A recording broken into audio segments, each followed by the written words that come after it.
Hello everyone. Let us continue learning C language. In this video, we're going to discuss a most important topic in C language, that is pointers. Let's get started. Another form of variable which just stores address of any other variable. For example, we have an integer variable. The data type is called integer. This is called as your data type. Followed by you will have a variable name. Let me call this as A, and I'm assigning a value for it, and that is 25, a random value. Now, what a compiler will do, this is your variable name, and this is your value. Now, what your C compiler would normally do is it will allocate a memory, and the size of this memory is decided by the data type it is. For integer, usually it is 4 bytes for a GCC compiler. So it allocates a 4-byte memory, and that memory will be given a label of A, which is the variable name itself. And in that memory, the data 25 is stored in the binary form. So it stores the data of 25 in the binary form. This is what happens in terms of a normal variable declaration. Assuming the 4-byte memory, the starting address of the 4-byte memory is a hexadecimal value of 0x1000. This is an assumed value. We are assuming it. Now, a pointer declaration is a very similar process to this. Now, when you talk about a pointer, you would have came across pointer being declared in two different forms, int star ptr. You would also notice the same being written as int star ptr. Now, this tells you the versatility of the compiler to read in either of this format, but whatever way we write it, the way compiler reads is by this format. The compiler assumes the whole pointer in a format like this. The reason because this int star is basically your data type here, and ptr is alone your variable name. To prove this theory, that is int star is your data type and ptr is your variable name, let me assume whenever we store data, the value on the right hand side and the data type on the left hand side should be equal. Am I right? Am I right? Now, same is the case. For example, if we assume int being the data type, okay, and star ptr being the variable name, I should be able to store a value of a inside it, where a is a integer type data. Yes, let's try this compilation and get the warning message what it is, and that will help us prove how pointers are stored, how pointers are declared and initialized in C language. I'm creating a new file. I'll save this as pointer.c. We are starting with the basic header files needed, hash include stdio.h. Starting with the main function, I'm creating an integer variable a and storing a random data of 25 inside it, and creating a pointer that is int star ptr. If I assume int as a data type and ptr as a variable name, I should be able to store the value of a inside it. Not performing any other task, rather I'm just returning 0, closing the main function. Here I would like to compile and get the warning message out of it. GCC pointer.c -o pointer. Now let's wait for the compilation message here. Now here, as you could very well see, there is a warning that is being raised, and that warning clearly tells you initialization of int star from int, which means we are initializing an int star variable from an integer variable. You understand this?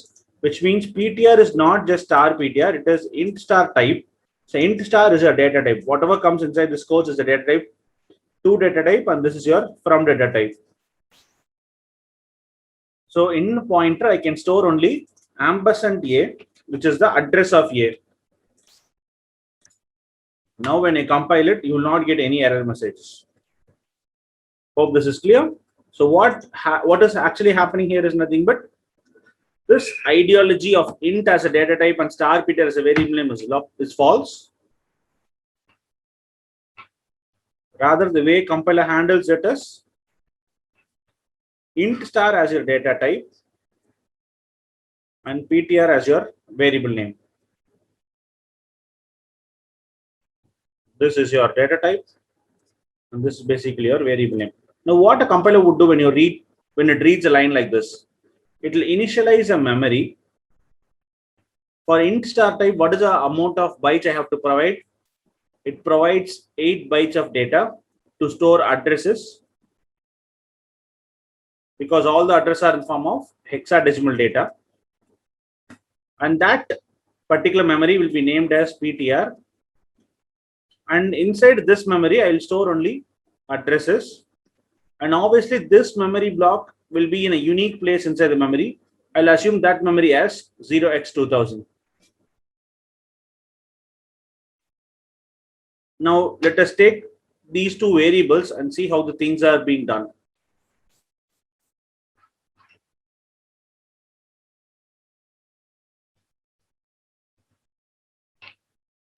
When you have a regular integer variable int a, you have a memory that is allocated for it, and assume it is 0x1000, and that variable, that memory is labeled as a. When you declare a pointer, it will be stored in a unique memory address, that is, I'll assume it as 0x2000, and that memory is labeled as PTR. Inside this memory block, you will store int type, you store int data type. Inside this memory, you will store int star data type. Now, these are the only differences. Now, in that case, let me assume there is some random garbage data here. Whenever we initialize a memory, the values are not set to 0. Rather, it will have some random garbage data, as we already know. In the same case, let me assume some garbage data inside it. Let me start with the value of a garbage value inside it. I'll call this as 37. Let me assume. So when I want to print the corresponding values here, the value of A will be 37. The value of ampersand A would be 0x1000 in the hexadecimal format. Same way, there should be some garbage inside it. Let me assume that garbage as 3000. When I print the value of PTR, it prints 3000, whatever value inside the box. And when I print ampersand PTR, it prints 0x2000. Now, the value inside PTR is not just a value, it is supposed to be an address. So obviously, in the memory block, there should be a memory block with the address of 0x3000. All right. And that memory block, right, that memory block will act as my star PTR. This memory block will act as my star PTR. And obviously, I could expect some sort of garbage inside it. Let me assume that garbage is 45, which means when I print it, when I print star PTR, it prints 45. When I print ampersand of star PTR, it prints 0x3000. So these are the 6 set of values that you have to know when you start reading a pointer. And this pointer basically points to some address. When you visualize it, this will be given as an arrow pointer which points to this memory. Hope this idea is clear. I would like to visualize the same data for you.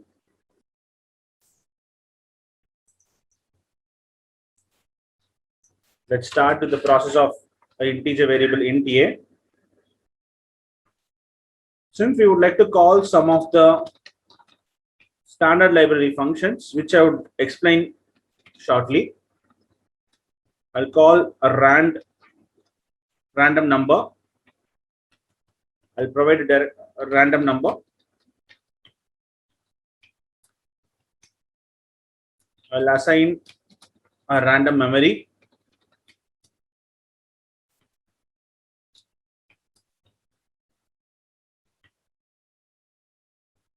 I'll print all the 4 values. Printf a is equal to %d, comma a. This is the a's value. Same way, I'll print all the 6 values which we saw right away.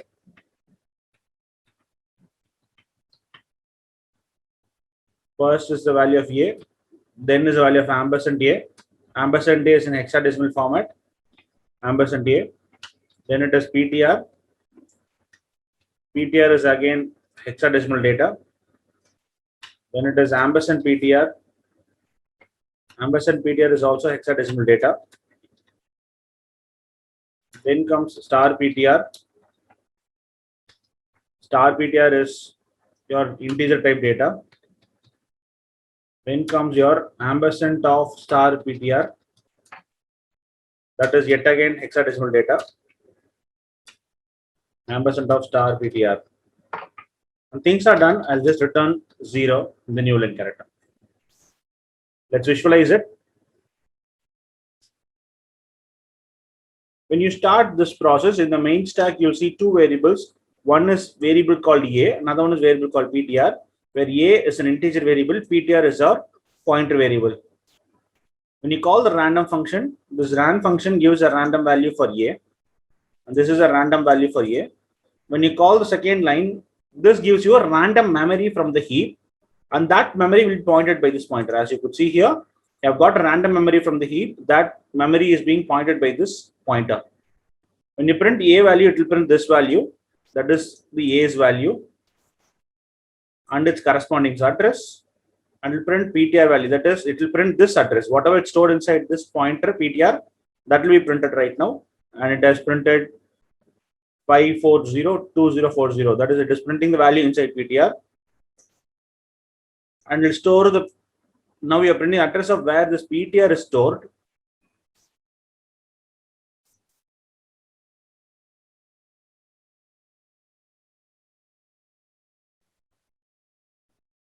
Now here you could see, we are trying to print star PTR, that is value from this heap. This value is not initialized. That is the reason we are fetching this error. stdio.h header file is not included. Let's include it. Now when I compile it, no errors as of now. Let us run it. You will see a lot of random numbers being printed. Let me call this as pointer. As you could see, it is printing A's value, ampersand A's value. Yeah, sorry, here it is a typos mistake. I shouldn't have A ahead of it. It's cleared. Let us compile it and run it up again. Now, as you could very well see, the value of PTR and ampersand PTR is still the same. And A value is a random value of 41. We are calling the rand function. And this ampersand A's value and ampersand PTR's value. These are the values correspondingly. Now, what we have done with the help of the standard library header file here is nothing but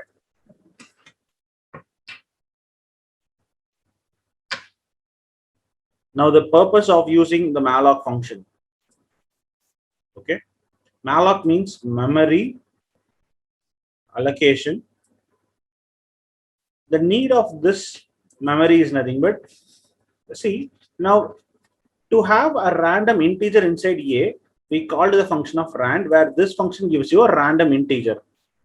Now, when you want to point to a random memory, that memory should be accessible by the present program what we are running here, and that memory should be allocated by the compiler. It shouldn't be any random memory from the storage part. If you pick any random memory from the storage, that might cause an error because that memory could have been handled by any other program or the process, which could end up in an error situation. So what we suggest here is nothing but we pick our memory or we request a memory from the heap with the help of malloc function. What this malloc function would do is it will say malloc of some bytes. How many number of bytes you need? Those number of bytes if you request, that will give you those number of memory, and this will return in the format of void pointer. The return type of malloc function is a default void pointer, but since PTR is of type int star pointer, we are typecasting it, and that is the reason why we have this int star ahead of it. We are typecasting the memory whatever we have received into int star type. Okay. Now the ways of accessing this memory, there are two ways of accessing this memory. For a variable, we had a memory which is 0x1000, and inside this we had a random value of 35. And for the pointer int star PTR, we again had a memory for the main function. That is 0x2000, that is named as PTR. Inside that, we are assuming we are having a random memory of 3000. So this points out to the memory of 0x3000. This is pointing to it. So 0x3000. This is under heap. And inside this, there should be some garbage data like 47. And this will act as star PTR. Hope this ideology is clear. I can access this pointer in two formats. One is I can use it as star PTR is equal to A. I can assign in this format. The other format is I can assign it as PTR is equal to ampersand A. Now, what is the difference between these two ways of assigning the pointer or accessing the pointer? Now, in the first case, star PTR is equal to A. In the very first case, in this one, value from the right hand side is copied to the value on the left hand side, which means the value of A, this 35 will be copied to this memory location of star PTR, which means instead of 47, we are replacing it with 35. Now, as you could very well see, the data of 35 is present in two different memory locations. Altering one data at this point will not bother this data. Clear? These two are present in two different memory locations. To prove you this theory, let's get back to our tutor.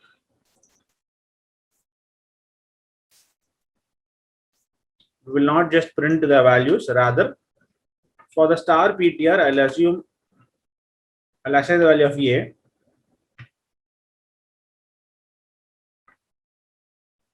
And when I change A is equal to 100, let us visualize this data and see what happens stage by stage.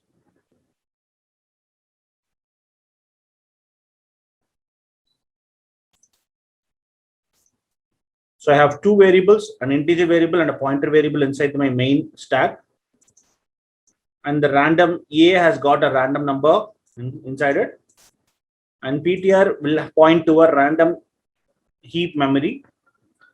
And star PTR will take the A's value. So A is copied to star PTR. So this memory is called as a star PTR.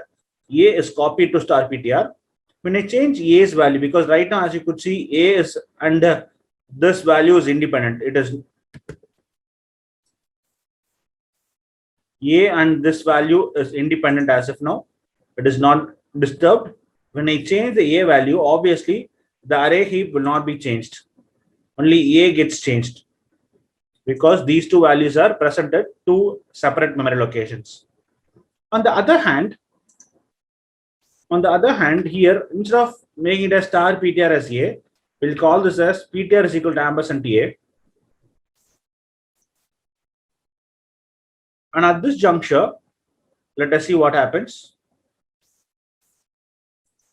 Now, PTR is pointing to a random memory heap. When you say PTR is equal to ampersand A, PTR will drop this heap memory and instead it will start pointing to A. Look at this, the array pointer will jump from this array heap to A. As you could see, it has jumped. So when you change A's value, obviously star PTR value will also change because A and star PTR are nothing but same memory here. That is what happens in this case, because when you do the second line of action, instead of calling this action, rather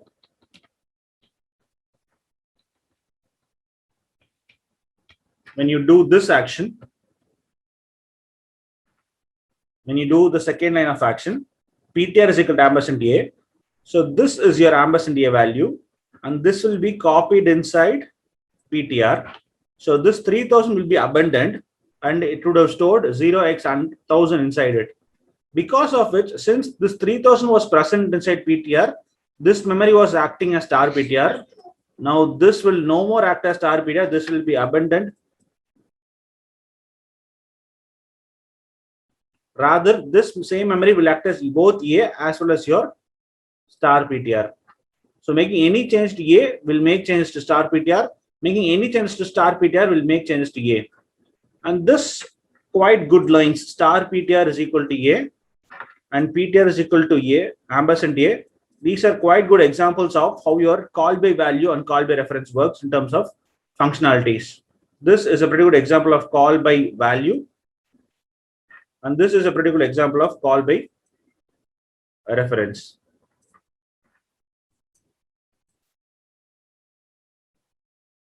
And this is all about one-dimensional pointers. Two-dimensional pointers are very similar to this idea. What it does is nothing but it will have two stages to jump. Two-dimensional pointers or multi-dimensional pointers. It is very similar to this. So what it does here is nothing but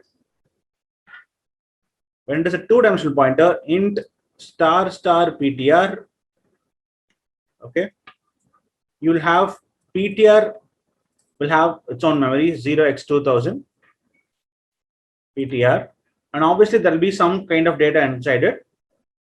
This garbage, let me assume it as 0x1000, and that is an address. When you go to that address block 0x1000, this will act as star ptr. Star ptr is still again a pointer type. This is a one-dimensional pointer, and this will also have some address data in it. This is of type address, and this is also of type address. Let me assume as 0x3000, and this will point to 0x3000, and whatever data inside is, this is of type integer, and this will be act as star star ptr. And when you learn about pointers, it is also important how the arrays are handled, because pointers are the replacement which we use for arrays in terms of function calls and function return statements. And in that place, in our exploration part, while explaining it, during the malloc function, I got only one size of integer. In this place, instead of this action, if I call it as 10 into, and when I visualize it right now, here as you could see, during this action of 10 into size of integer, this is providing 10 memory spaces as an array. So pointers can be used as replacement or arrays whenever you call whenever you make functions. For functions, I can pass values from variables of direct variables of int a, int b directly, but when it is an integer, when it is an array part, arrays can only be passed with the help of pointers. And that is one reason we handle with the help of pointers here. For example, to print an array, to print an integer array, if you're going to write a library function, I'm going to create my library. I'll save this as my library.h, where I'm going to write a function to print the whole array values. Okay. I'm having a function which says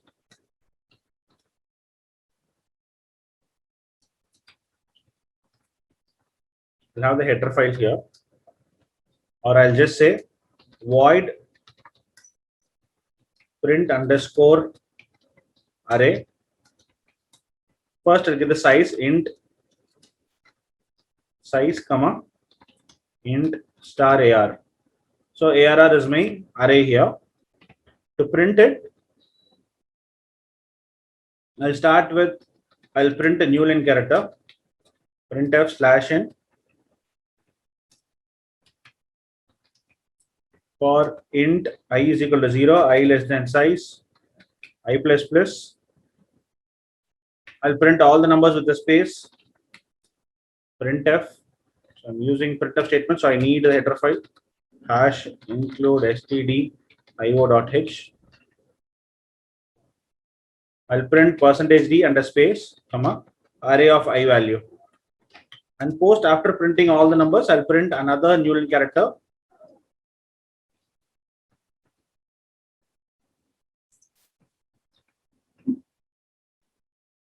So this is the header file I'll be using in future to print the arrays. And this is the functionality you can refer to all the time. Okay, assuming I have an array, I have two arrays.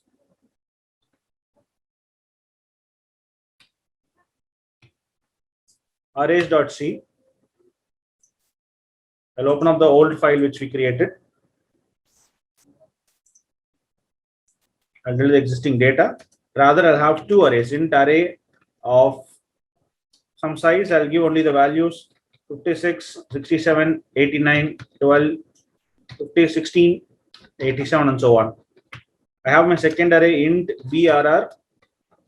This again has 12, 44, 23, 90, 89, 76, and so many other variable values.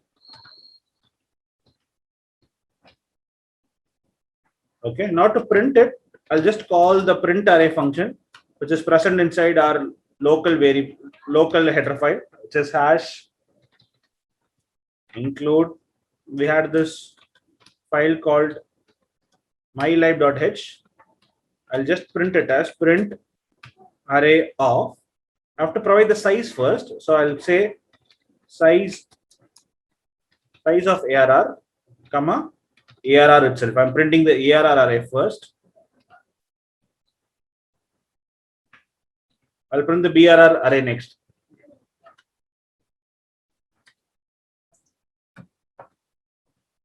So I would like to show you how this works initially. Let's compile it.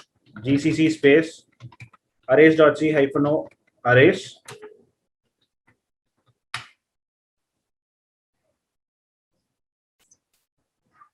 It is printing a lot of other memories as well. Reason because it is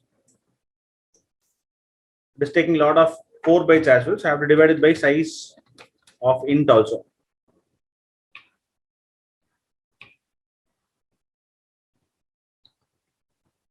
Size of gives you the total memory block. To count how many number of integers we have to divide it by size of int. I'll compile it, run it up. Now this I'm printing only the count of each individual terms in it. Now this one, let's try visualizing it. Let us take it to the editor. We'll also include the function, and we also will take the value from here.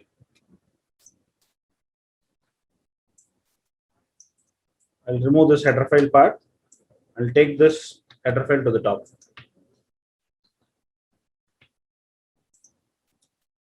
Let's visualize it, and this will tell you how the values are being manipulated.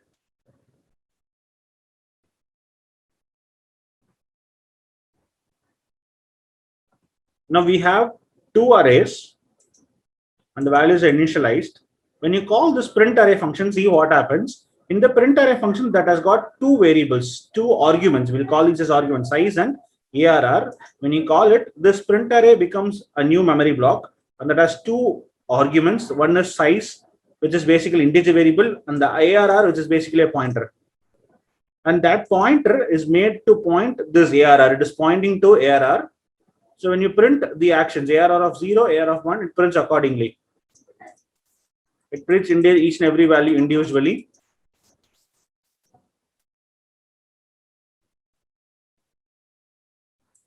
And when you call for the second time, it points to the BRR array. And again, it prints each and every value based upon the I index individually.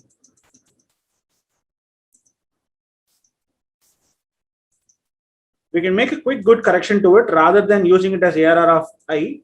Since this is basically a pointer, I can print it as ARR plus plus. So we are not going to use this I point index here, but still that helps you in going through the count of array elements. But this time you could see the array pointer will get shifted to next indexes accordingly. Let's have a look at it. When you run the code, we have 2 arrays initialized ready in place, and here we have size as 6 elements. We have got 6 elements in the first array, and ARR is pointing to the first 0th element. Since it is ARR plus plus, it keeps jumping from the elements from 0th index to the first index and second index accordingly when you say ARR plus plus. Now this prints 56 on the screen and goes to 67. As you could see, the pointer is traversing to each and every element, every next element on the screen, but it is printing only the addresses of it. It is printing the addresses of it. If you want the value of it, I should call this as star of ARR plus plus.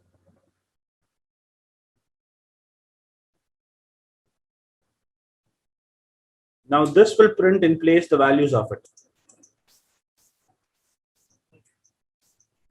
As you could very well see, it is printing the values in place. And it is jumping to each and every indexes accordingly. The second iteration,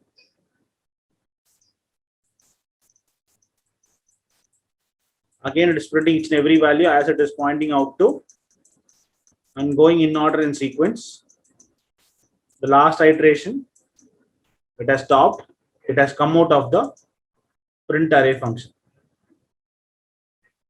Hope this ideology was clear. Hope you understood about how pointers can be used to access the array elements. In our next video, we'll talk in detail about functions. Thank you.